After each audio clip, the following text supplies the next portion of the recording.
오늘 본문 말씀 제목은 따라하십니다. 대속의 구원의 믿음을 어떻게 얻게 되었나. 오늘 말씀 사도 베드로의 말씀에 따라 우리가 은혜를 나누고자 하는데요.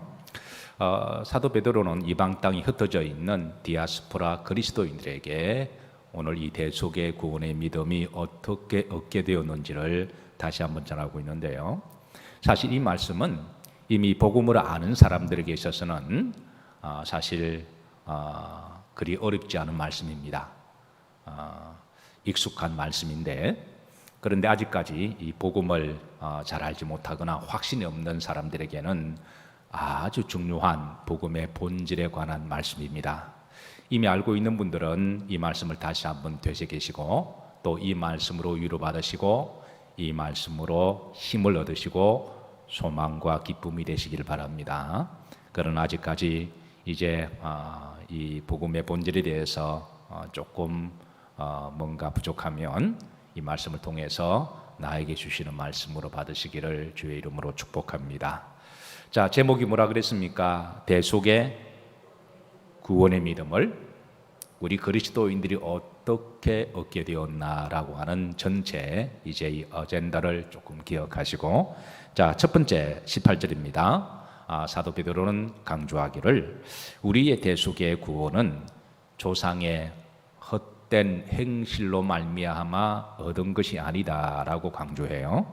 자, 1-8절 보십시다. 너희가 알거니와 너희 조상이 물려준 헛된 행실에서 무엇을 받은 것은 대속함을 받은 것은 금이나 은이나 금같이 없어질 것으로 된 것이 뭐하다? 아니다라고 하고 있습니다. 자, 그 유대인들이 조상으로부터 물려받은 것이 무엇이 있을까요? 첫 번째는 율법이죠. 조상으로부터 물려받았던 율법입니다. 그렇게 덥지 않으면 앞에 좀 이렇게 에어컨을 좀 꺼주시면 감사하겠습니다. 끌 줄 알아요? 감사합니다. 강단이 가까이 있다 보니까 이 에어컨 소리가 유난히 크게 들려와서 여러분 더우세요? 더우시면 제게 말씀하시면 제가 못 들은 척 하겠습니다. 2층은 괜찮으세요? 자, 그래서 유대인들이 조상에서 물려받은 것은 율법이죠. 율법은 행함을 강조하는 거죠. 그래서 그렇다고 이 말씀을 오해하면 안 됩니다. 율법이 필요 없다, 그 말이 아닙니다. 율법은 필요합니다. 그런데 우리가 오늘 베드로가 강조하는 것은 여기 중반절에 보시면 대속함을 받는 것은 이게 이제 결론입니다.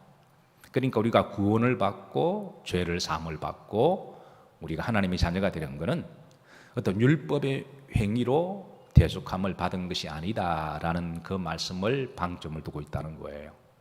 율법은 필요합니다. 그리고 선행도 필요합니다.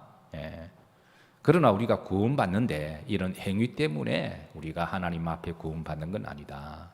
그리고 베드로는 또 강조하기를 은이나 금같이, 그러니까 돈을 주고 뭐 금을 주고 은을 주고 우리가 구원을 살 수가 없다라는 것을 강조하고 있습니다. 그럼 우리가 대속함을 받는 것은 무엇 때문에 받는 거냐? 따라서 하십니다. 하나님의 은혜로. 하나님의 선물입니다. 하나님이 우리를 구원시켜 주시는 것은 우리의 어떤 행위나 어떤 물질 때문이 아니라 하나님의 전적인 은혜요. 그래서 하나님이 거저 주시기에 선물이다라고 그렇게 말씀하는 거죠. 그러고 나서 신약 시대에 와서 하나님은 예수 그리스도를 통하여 주님을 믿는 믿음에서 우리를 이제 구원을 선물로 주셨음을 그렇게 강조하기 위함입니다. 사실 유대인들은 아브라함의 후손이면 저들은 자동적으로 구원받는 것으로 생각을 했습니다.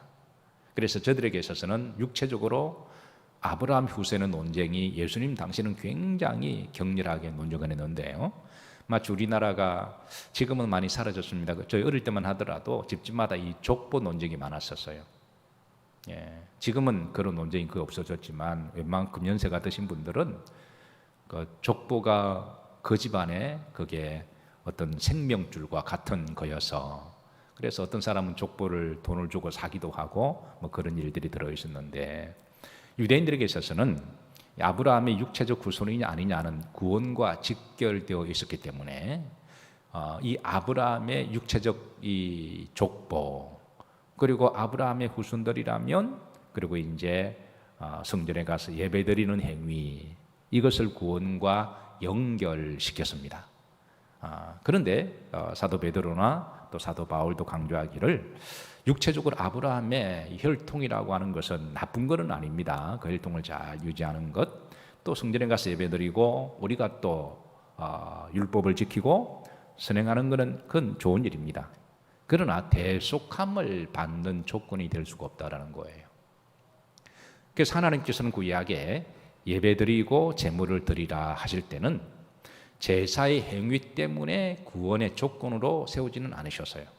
그것은 그 제물을 드리고 짐승을 잡아서 피를 드리라고 할 때는 그는 영적인 레슨을 깨닫기 위해서, 죄의 삭은 사망이고 그리고 대속은 짐승의 피에 있으니까 그 영적인 어떤 레슨을 주기 위해서 레위기의 말씀 보시면 육체의 생명은 피에 있음이라 그렇게 알려주신 거죠. 레위기 17장 11절 보십시다. 다 같이 합독하십니다.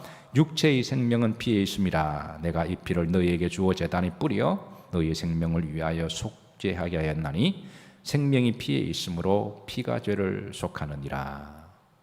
이 말씀은 하나님이 우리들에게 제사를 지낼 때 이제 소 잡고 양 잡고 그 피를 뽑아서 제단에 뿌리라고 하는 것은 영적인 의미를, 하나님의 의도를 알고 제사를 드리라는 것이죠. 근데 만약에 하나님의 의도를 알지 못하고 그냥 소 잡고 양 잡고 한다면 그거는 짐승을 도살하는 것과 똑같은 것임을 이사야를 통해서 말씀해 주고 있어요. 자, 이사야 66장 3절에 보면 소를 잡아 드리는 것은 못함과 다름이 없고 살인함과 다름이 없다. 사실 하나님은 모든 피조물을 다 귀하게 여기시고 보기에 좋으셨더라 그러셨어요. 심지어 들풀에 꽃 하나도, 하나님의 모든 생명체는 다 귀합니다. 저는 근자에 와서 우리나라가 좀 잘 살게 되고 여유 있게 되면서 이제 보신탕 문화가 사라진 것에 대해서는 참으로 저는 잘된 일이라고 생각해요. 그리고 물론 어떤 분은 좀 지나친 부분도 있지만 기본적으로 동물을 학대하지 아니하고 잘 이렇게 돌봐주는 것은 저는 참 많이 성숙되었다고 생각해요. 근데 저희 어릴 때만 하더라도 보신탕은 당연한 거로 생각했거든요. 오히려 프랑스 사람, 유럽 사람들이 와서 이제 보신탕을 반대하면 막 그게 화를 내면서 이거 문화 차이인데 왜 그러냐고 그렇게 오히려 화를 내던 그런 모습이 그리 불과 오래되지 않았는데, 근데 지금은 이제 기독교 문화가 점점 이렇게 퍼져나가면서 이제 그런 부분이 많이 개선된 점에 대해서는 참 저는 좋은 일이다 생각합니다. 아직까지는 저 북한에서는 워낙 먹고 살기 힘들고 그리고 사상적으로도 기독교와 정반대되는 그런 사상이어서 뭐 보신탕을 단고기라 그러고 고양이도 막 잡아먹는다 그래요. 참 안타까운 일인데요. 그런데 하나님은 모든 생명을 다 사랑하십니다. 우리가 잘 돌봐줘야 되고요. 그런데 소는 안 사랑하실까요? 또 양은 안 사랑하실까요? 사랑하시죠. 그런데 제사의 의미를 알지 못하고 소를 잡는 것은 소를 학살하는 겁니다. 이건 정말 끔찍한 거예요.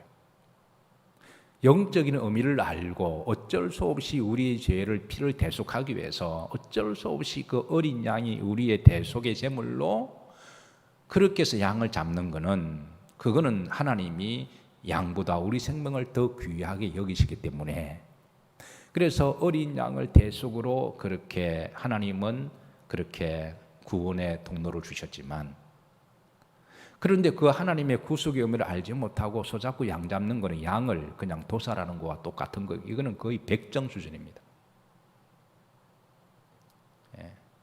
그래서 우리가 하나님께 예배를 드리는 본질을 알고 예배를 드려야지 하나님이 그 예배를 기쁘시게 받으시는 거죠. 그런 행위는, 그거는 본질을 알지 못하고 드리는 행위는 그런 종교 행위고 그거는 구원과 관계가 없다라는 거예요. 그래서 이런 이사야가 주시는 말씀을 보십시다. 자, 소를 잡아 드리는 것은 모함과 다름이 없다. 살인함과 같아. 어린 양으로 제사를 드리는 것은 개의 목을 꺾음과 다름이 없다. 그리고 나서 흐름지를 보십시다. 우상을 찬송함과 다름이 없이 행하는 그들은 그랬습니다. 그러니까 예배의 본질, 제사의 본질, 양 잡고 소 잡고 피를 드리는 하나님의 의도를 알지 못하면 그는 짐승을 학대하고 도살하는 백정과 같아. 이건 끔찍한 일이거든요. 두 번째는 그는 우상들이 하는 것과 똑같아. 이렇게 말씀을 가르쳐주고 있어요. 그래서 사도 베드로도 이런 차원에서 우리가 하나님 앞에 대수감을 받은 것은 조상들의 내려오는 행실을 하나님 뜻을 알지 못한 것은 다 헛것이라는 거예요. 헛된 행실을 강조하고 있습니다. 이 헛된 행실, 그렇다고 율법이 필요 없다, 그 말 오해하시면 안 돼요. 그러니까 하나님의 의도하신 바를 복음의 본질을 알지 못하면 조상들이 행했던 그런 행실과 율법은 다 헛것이다. 귀 있는 자는 들으시기를 주의 이름으로 축복합니다. 사실 우리가 신앙생활을 한다라고 할 때는 어떤 분들은 교회에 나오면서 신앙생활을 시작한다라고 생각합니다. 근데 그거는 부분적으로 맞는 말일 수도 있고 우리가 틀린 말일 수도 있습니다. 신앙생활의 정말 시작점은 그리스도의 복음을 본질을 알고 신앙생활을 할 때 그게 시작하는 거죠. 그리고 교회에 나오는 것은 복음에 대한 구속의 감사와 성도의 도리에 대한 신앙 고백으로 나오는 거지. 복음의 본질을 알지 못하고 교회에 왔다 갔다 하는 것은 그런 구원과는 관계가 없다고 하는 것이죠. 그래서 바울은 이런 부분에 대해서 이제 18절에 우리가 구속함을 대속을 받는 것은 바로 이제 복음의 본질을 알고 받는 것이다. 그렇게 가르쳐주고 있습니다. 자, 두 번째 19절입니다. 19절 같이 합독합니다. 오직 흠없고 점없는 어린 양 같은 그리스도의 보배로운 피로 된 것이다. 우리가 대속을 받는 것은 구약에서는 양의 피, 소의 피였지만 그 양의 소의 피를 하나님이 드리라고 한 것은 그런 앞으로 오실 그리스도의 피를 예표하는 거다. 그래서 주님 오시고 난 다음부터는 더 이상 소나 양이나 죽을 필요가 없는 거죠. 그러니까 주님이 오시고 난 다음에 제일 기뻐하는 동물이 있다면 저는 양이라고 생각합니다. 소라고 생각해요. 이제는 우리는 안 죽어도 된다. 이제는 더 이상 우리는 안 죽어도 된다. 그런데 이 소, 양보다 더 기뻐해야 될 사람은 우리들인 줄로 믿습니다. 저는 가끔 그런 생각을 해요. 제가 구약시대 제사장으로 콜링을 받지 않고 신약시대의 주회종으로 콜링 받은 것을 저는 무한 감사로 생각합니다. 만약 제가 구약시대의 제사장으로 소명을 받았다면 구약시대 제사장은 소, 양을 잡아야 되거든요. 그 양과 소 잡을 때 얼마나 그게 보통 일이 아니잖아요. 그러니까 신약시대의 주회종으로 불림을 받았기 때문에 더 이상 소 잡고 양 잡을 필요가 없어서 제가 정말 이걸 생각할 때마다 하나님 감사합니다. 그렇게 고백을 하고 있습니다. 그러니까 우리가 대속을 받은 것은 누구의 피 때문이다? 그리스도의 피 때문이다. 아멘이신가요? 여러분 십자가를 보실 때마다 뭉클뭉클 감동이 있으시기를 주의 이름으로 축복합니다. 사도 베드로는 이 그리스도의 피를 보배로운 피다라 이렇게 이 수식을 붙입니다. 이 그리스도의 피는 우리가 흔히 보배라고 생각하면 18절 말씀처럼 은이나 금을 생각하잖아요. 그런데 구원은 금을 주어도 은을 주어도 살 수가 없다. 흔히 우리가 보배로 말할 때는 월띠하다로 이야기합니다. 가치가 있다. 가치가 있으니까 비싼 거죠. 그런데 그리스도의 피는 세상의 어떤 보배보다도 더 귀한 가치가 있다. 아멘이십니까? 그래서 사도 베드로는 두 번째 우리가 대속을 받은 것은 그리스도의 보배로운 피다라고 강조를 하고 있는 거죠. 자, 세 번째, 이 대속의 믿음은 20절에 보면 하나님이 이미 창세 때부터 예언하신 말씀이다. 자, 1장 20절 보십니다. 그는 창세 전부터 미리 뭐한 바 되신 알림 바 되신 이나. 그러니까 그리스도가 오셔서 우리의 대속의 구주가 되시는 것은 그런 비단 신약 시대만에 주시는 말씀이 아니라 구약부터 계속 하나님이 이제 이사야를 통하여 또 선지자를 통하여 이 예언된 말씀임을 알려주고 있습니다. 자, 네 번째입니다. 자, 부활하신 주님을 믿는 믿음임을 강조해요. 21절입니다. 다 같이 합독하십니다. 너희는 그를 죽은 자 가운데서 살리시고 영광을 주신 하나님을 그리스도로 말미암아 믿는 자니 너희 믿음과 소망이 하나님께 있게 하시느니라. 그래서 우리의 믿음의 근거가 누구로 말미암아? 그리스도로 말미암아 우리가 대속을 받았는데, 이 대속은 하나님이 패키지로 또 덤으로 주신 축복이 부활의 믿음과 소망을 주신다고 하는 거예요. 그래서 중반절에 보면 그를 죽은 자 가운데서 살리시고 그랬습니다. 그리고 주님을 믿는 자들에게는 동일하게 이 부활의 소망을 주시는 믿음이라고 하는 것입니다. 자, 여기까지가 이제 사도 베드로가 우리가 어떻게 대속을 받게 되었는가라고 하는 부분을 이방 땅에 흩어져 있는 디아스포라 그리스도인들에게 이 복음을 다시 한번 강조를 합니다. 이미 이 복음을 알고 계신 분들은 다시 한번 이 복음으로 위로가 되시고 소망이 되시기를 주의 이름으로 축복합니다. 그래서 21주름들을 보시면 너희 믿음과 소망이 하나님께 있게 하셨느니라, 그렇게 이제 마무리를 해요. 자, 그런데 이제 22절부터는 우리가 구원받은 성도로서, 대속을 받은 성도로서 이제는 어떻게 살아가야 할 것인가라고 구체적인 이제 삶을 알려주고 있습니다. 우리가 구원받았다면 우리가 구원받은 성도의 삶을 살아야 될 것 아니겠어요? 그게 이제 22절입니다. 첫 번째는 따라서 하십니다. 서로 사랑하라. 사랑의 삶을 살 것을 지침을 주고 있습니다. 그런데 여기 이제 사랑하라 구름절에 보시면, 자, 사랑하라 앞에 자, 두 가지를 형용사 구를 붙입니다. 따라서 하십니다. 마음으로 뜨겁게. 우리가 사랑할 때 그냥 입술로만 말하는 게 아니라 마음으로 뜨겁게 사랑하라 그러고, 두 번째 형용사는 따라서 하시면 서로 사랑하라 그랬습니다. 자, 왜 사도 베드로가 사랑을 강조할까요? 그것은 예수님이 사랑이시기 때문에 그렇습니다. 예수님은 사랑의 영이십니다.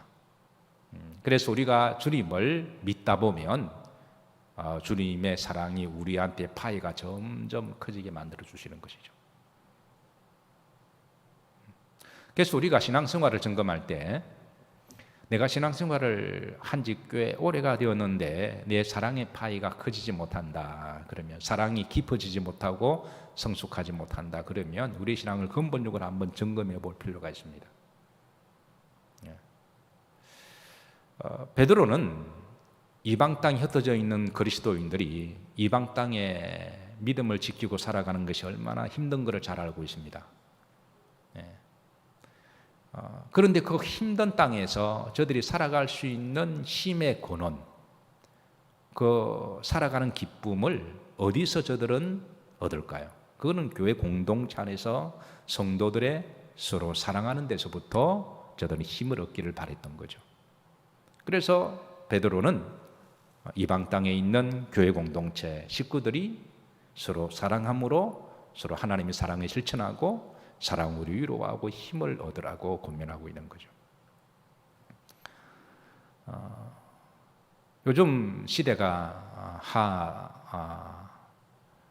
수순하고 이상해서 어떤 사람은 의도적으로 교회를 상당히 조금 왜곡하고 각종 루머를 퍼뜨려서 교회가 점점 좀 왕따당하는 느낌을 우리가 살아갑니다. 그런데 너무 거기에 대해서 염려하거나 불안할 것 없는 것은 항상 시대마다 교회는 그렇게 핍박을 받아왔다는 것을 기억하시길 바랍니다. 시대마다 교회가 핍박을 받아왔는데 중요한 것은 교회 안에서 성도들끼리라도 불안해하거나 미워하거나 질투하지 아니하고 그리스도 안에서 서로 사랑하는 게 중요하다고 하는 것이죠. 왜냐하면 세상에서는 그리스도인들을 오해하고 미워할지라도, 각종 루머가 난무한다고 할지라도, 그러나 교회만 오면 하나님의 사랑을 받고 또 성도들의 사랑을 받고 서로 사랑으로 이해하고 위로하고 격려한다면 우리는 교회에서 새 힘을 얻을 수가 있는 거죠. 그리고 우리는 세상에서 다시 그리스도인으로서 우리는 당당하게 승리하며 살아가게 될 줄로 믿습니다. 사랑하는 성도 여러분, 뜨겁게 마음을 같이하여 서로 사랑하시기를 주의 이름으로 부탁합니다. 좀 부족하고 조금 좀 이렇게 좀 나와 다른 부분이 있다고 할지라도 그래도 하나님이 나를 사랑해 주신 것처럼 그렇게 사랑하시기를 주의 이름으로 축복합니다. 자, 두 번째, 부활의 소망으로 살아갈 것을 고민합니다. 23절입니다. 여기 보시면 이제 사도 베드로는 두 종류의 씨를 소개해요. 자, 그 두 종류의 씨가 뭔지 한번 읽으시면서 한번 찾아보세요. 너희가 거듭난 것은 썩어질 씨로 된 것이 아니요 썩지 아니할 씨로 된 것이니 살아 있고 항상 있는 하나님의 말씀으로 되었느니라. 여기 보면 이제 두 종류의 씨가 나오죠. 썩어질 씨 그리고 썩어지지 아니하는 씨. 계란에도 유정란이 있고 무정란이 있잖아요. 생긴 거는 다 똑같습니다. 그런데 무정란은 아무리 품고 있어도 그거는 부활하지 못합니다. 왜냐하면 그 안에 살아있는 씨가 없기 때문에 그런 거죠. 근데 유정란은 품고 있으면 그게 부활의 역사가 일어나는 거죠. 우리 그리스도인들은 세상 사람들과 그 모양은 다 똑같습니다. 사는 것도 비슷하고 먹는 것도 비슷합니다. 그러나 세상 사람들이 알지 못하고 가지고 있지 않는 부활의 씨가 있는 줄로 믿으시기를 주의 이름으로 축복합니다. 이 부활의 소망, 부활의 소망을 가지고 살아가라. 우리가 여러 가지를 조심해야 되겠지만 그러나 마치 부활이 없는 것처럼 죽음 자체를 너무 두려워한다면 그것은 또 문제라는 것이죠. 자, 세 번째, 육체의 한계를 알고 살아가라 그럽니다. 베드로서 1장 24절 그 다음입니다. 그러므로 모든 육체는 뭐가 같아? 풀과 같아. 모든 육체는 풀과 같아. 그 모든 영광은 풀의 무엇과 같아? 꽃과 같아. 근데 풀은 마르고 꽃은 만다? 떨어진다. 여러분, 우리도 한때 풀이었던 적이 있었습니다. 물론 지금도 풀이었던 사람들이 있죠. 젊은 청년들은 자기는 잘 알지는 못하겠지만 풀입니다. 그리고 꽃들입니다. 화장을 하지 않아도 이뻐요. 그런데 그걸 알 때가 되면 이미 이제 나이가 들었다라는 거예요. 자, 여러분, 2 곱하기 8은 무엇인가요? 16입니까? 28 청춘입니까? 우리도 한때 다 청춘이었던 적이 있습니다. 저도 한때 청춘이었던 적이 있습니다. 물론 마음은 청춘이지만 세월이 지났어야 아무리 건강한 풀이고 향기 나는 꽃이라고 할지라도 풀은 마르고 꽃은 시든다는 것을 깨닫게 됩니다. 성경은 이런 부분을 비관론적으로 보라는 게 아니라 우리 인생에 대해서 알고 살아가야 됨을 정직하게 알려주고 있는 것이죠. 우리는 누구나 다 영원히 살지를 못합니다. 육체는 풀은 시들고 꽃은 마르나. 그런데 베드로의 희망의 복음은 25절에 이어집니다. 합독합니다. 오직 주의 말씀은 세세토록 있도다 하였으나 너희에게 전한 복음이 곧 이 말씀이니라. 이 말씀은 사실은 이사야에서 이미 선지자를 통해 주신 말씀이죠. 풀은 마르고 꽃은 시드나 하나님의 말씀은 영원하리라 하라. 그러면서 우리는 이 세상을 살아가면서 내 힘으로 할 수 없는 우리가 연약한 부분들이 반드시 있습니다. 그걸 인정할 때 우리는 이제 그 다음에 소망이 생기게 되는 거죠. 사랑하는 성도 여러분, 우리가 어떻게 구원을 얻게 되었느냐, 이 부분을 늘 가슴에 되새기시고, 그리고 구원을 받은 성도가 어떻게 살아가야 할 것이냐, 오늘 이 사도 베드로의 말씀도 여러분의 신비에 잘 새겨놓으시기를 주의 이름으로 축복합니다. 그리고 사도 베드로는 1장을 마치면서 1장 전체의 주제가, 제가 1장을 강조할 때에 우리는 흩어져서 복음의 씨를 뿌리는 나그네의 인생이다라고 제가 설교를 한 적이 있습니다. 그러니까 나그네지만 그냥 어디서 왔는지, 무엇을 하고 살아가는지, 목적지가 어디로 알고 살아가는 사람을 우리는, 제가 순례자라고 말씀드렸습니다. 필그림스라고 제가 말씀드렸고, 그러나 어디서 왔는지, 왜 살아가는지 목적도 없이 그냥 살아가는 사람, 어떤 사람은 돈이나 어떤 사람은 잘 먹고 잘 살기 위해서, 그리고 죽고 난 다음에 어디로 갈지 모르는 사람을 제가 방랑자 인생이라고 말씀드렸습니다. 그래서 디아스포라라고 하는 말은 원문에 디아스포라라고 되어 있다고 말씀드렸습니다. 이거는 이제 나그네라고 번역되기는 했지만, 목적을 알고 그리고 내 삶의 현장에서 씨를 뿌리면서, 내 삶의 현장에서 복음의 씨를 뿌리면서, 그리고 주신 소망을 따라 믿음으로 부활의 소망을 가지고 살아가는 사람을 디아스포라라고 말씀을 드렸습니다. 오늘 말씀을 준비하면서 찬송가 508장을 좀 불러달라고 요청을 했어요. 여러분 잘 아시는 우리가 지금은 나그네가 되어도라고 하는 잘 알려져 있는 찬송입니다. 근데 이 찬송가의 작시자가 엘라이저 캐슬이라고 하는 이분인데요. 자, 이제 이분의 그 스토리 속에서 이 찬송이 탄생이 되었습니다. 이 간증을 하고 마치도록 합니다. 이분 원래 이제 그 네브라스카에 있는 미국의 조그만한 타운십에 있는 닥터였습니다. 근데 이분이 복음을 만나고 난 다음부터, 복음을 만나기 전까지는 이 사람이 자기 직업에 대해서 굉장한 이렇게 목적과 성공 의식을 가지고 자부심을 가지고, 그리고 닥터의 이제 삶을 누렸는데, 복음을 알고 난 다음부터 물론 그 닥터의 일도 중요하지만 이거보다 더 귀한 일이 있다는 것을 깨닫게 됩니다. 하나님이 나를 의사로 부르신 것은 나에게 복음을 전하라고, 그리고 사람을 진정 살리는 것은 육체를 살리는 것보다도 영을 살리는 것이 더 귀하다는 것을 알고, 그래서 자신의 그 좌업을 통하여 이제 선교의 도구가 되기로 하나님 앞에 소원합니다.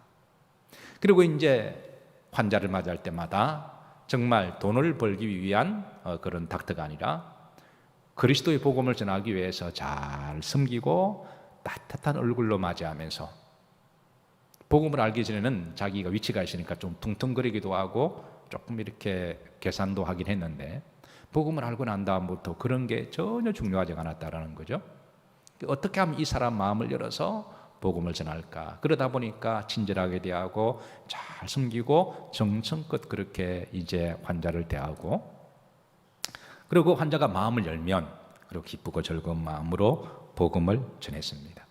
그리고 이제 교회 가면, 복음을 알기 전에는 그런 교회 가는 것보다도 의사들의 그 모임이나 그리고 어떤 학술에 가면 그것은 막 좀 이렇게 폼 잡고 그랬는데, 그게 복음 알고는 그게 다 세상적인 거는 쓸데없는 건 줄 알고, 그래서 교회에 가기를 절기하고 하나님께 예배드리고, 그리고 교회에서 봉사하기를 절기했던 분이세요. 그래서 하루는 이분이 이제 환자를 진찰하다가 이제 또 잘 진찰하고 이 복음을 또 이렇게 전하니까, 옆에 있는 그걸 오랫동안 지켜보았던 간호원이, 선생님은 의사의 잡이 더 좋으세요? 전도하는 게 더 좋으세요? 라고 물었습니다. 그러니까 이 닥터가, 캐슬이라고 딱 말하기를, 당연히 나는 전도하는 것이 더 가치가 있고 좋다고 생각합니다 라고 그렇게 말을 했어요. 그러자 그 환자가 말하기를, 그래요, 전도는 천사도 허무하는 일이니까요, 그렇게 말을 했다는 거예요. 그러니까 이 캐슬 닥터가 그 말을 들으면서 본인도 그 말을 또 처음 들었던 거예요. 그 말이 곰곰이 생각하니까 그 말이 너무 은혜롭더라는 거죠.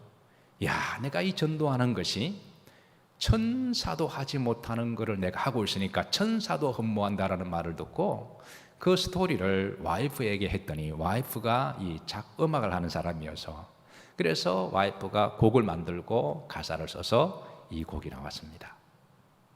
그래서 이 곡의 가사 내용을 보면 자, 이게 한번 508장 한번 보실래요? 이 찬양 가사 보면 자, 이게 원래 원제가 I'm a stranger, I'm a stranger here라고 되어 있습니다. 나는 이 세상에서는 나그네다. stranger라고 만 이상한 사람이라는 말이지만 나그네라는 말로도 많이 쓰이죠. 근데 보시면 우리가 지금은 나그네 되어도 화려한 천국에 머지않아 가리니 이 세상에 있을 때 주 예수 위하여 끝까지 힘써 일하세 주 내게 부탁하신 일 누구도 흠모하겠네? 천사도 흠모하겠네. 그래서 여러분 이런 스토리 배경 속에서 이 곡이 나오는데요. 이분에 대한 놀라운 감정은 이야기가 더 이어지지만 제가 시간 관계상 여기까지만 하고 오늘 말씀을 마치도록 합니다. 사랑하는 성도 여러분, 우리가 어떻게 대속의 구원을 얻게 되었는지 여러분 다시 한번 되새기시고 구원의 즐거움을 늘 누리시면서 대속받은 성도로 어떻게 살아가야 할 것인가 꼭 기억하시고 오늘 사도 베드로가 권면한 것처럼 천사도 흠모하는 우리가 복음을 뿌리는 복음의 씨를 부활의 씨를 뿌리는 디아스포라 순례자의 길을 살아가시기를 주의 이름으로 축복합니다.